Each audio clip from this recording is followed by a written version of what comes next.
안녕하십니까. 저는 15년간 개인회생 파산을 전문으로 취급해온 대한변협에 등록된 개인회생 전문 김종수 변호사입니다. 오늘은 개인 파산, 개인회생 중 나에게 맞는 제도는 어떤 것인가 하는 문제를 말씀드리겠습니다. 많은 분들이 개인회생 파산 중 어떤 제도가 자신에게 맞는 것인지 모르겠다. 다른 사무실에서 실장, 사무장, 팀장 이런 분들과 상담했는데 속칭 브로커인 것 같아서 찾아왔다고 하십니다.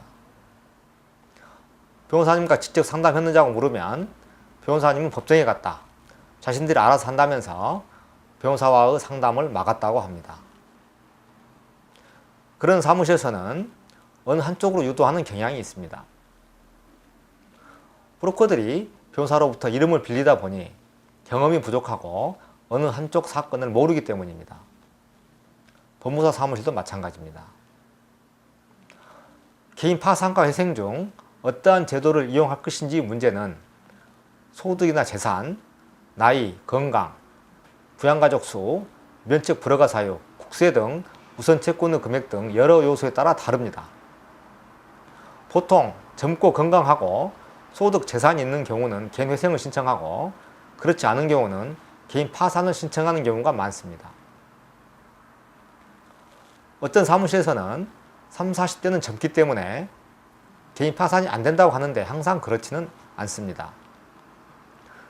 예컨대 20, 30대도 건강이 나쁘거나 나이 어린 미혼모의 경우, 이혼 후 양육비도 못 받고 소득이 적은 경우는 개인 파산이 가능합니다. 소득이 있어도 생계비를 넘지 않으면 개인 파산을 신청할 수도 있고 생계비를 줄여 개인 회생을 신청하는 경우도 있습니다. 특히 독촉이 심해 신속히 채권 추심을 막을 필요가 있고 파산에서 면책 불허가 사유가 있다면 개인 회생을 신청하는 것이 좋습니다. 개인 회생 개시 당시 채무가 5억 원이면 기각되므로 준비 단계에서 4억 7천만 원이 넘으면 개인 회생이 어렵습니다. 이때는 소득이 많아 일반 회생을 신청할 상황이 아니면 개인 파산을 고려하는 것이 좋습니다. 국세, 건강보험료 등 우선 채권이 소액인 때에는 개인 회생을 신청할 수 있습니다. 그러나 그 금액이 많을 때는 개인 파산을 고려하거나 우선 채권 일부를 변제 후 개인 회생을 신청을 고려할 수 있습니다. 자영업자는 개인 회생을 신청하는 경우가 일반적이나 소득이 생계비를 넘지 않는 경우에는 파산 신청도 가능합니다. 다만 파산관리인 조사에서 생계비를 상당히 넘는 소득이 있거나 면책 불허가 사유가 드러나면 안 되겠죠. 장래를 생각하면 개인 파산이 더 안 좋다고 생각하는 분들이 있는데 면책이 안 될 경우에는 파산자로서 불이익만 있게 되므로 불리하겠죠. 그러나 면책이 된다면 환가 배당된 후 나머지 채무를 면책받을 수 있고 기간이 짧으므로 개인 파산이 더 유리합니다. 면책 후 불이익에 있어서도 개인 파산이 더 불리하진 않습니다.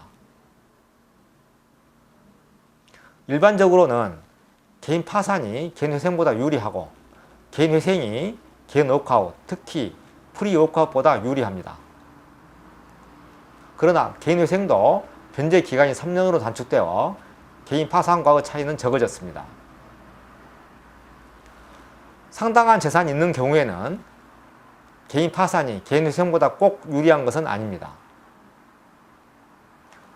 개인 파산에서는 상당한 재산을 일시에 환가 배당해야 하지만 개인 회생에서는 청산가치 이상을 3년 내지 5년간 변제하면 그 재산을 지킬 수 있기 때문입니다. 개인 파산의 목표는 면책입니다. 면책을 받아야 복권이 되는데 복권이 되지 아니한 사람은 변호사, 공무원, 변리사 등이 될 수 없고 공인중개사 개설 등록이 불가능합니다. 그러므로 면책이 어렵다고 판단되면 개인 회생을 신청해야겠죠. 실장, 사무장, 팀장, 과장 등 속칭 브로커들과의 상담은 절대 피하시고 반드시 개인회생 파산 전문 변호사와 직접 상담해야 합니다. 그래야 후에 기각, 연락 두절 등 불이익을 막을 수 있습니다.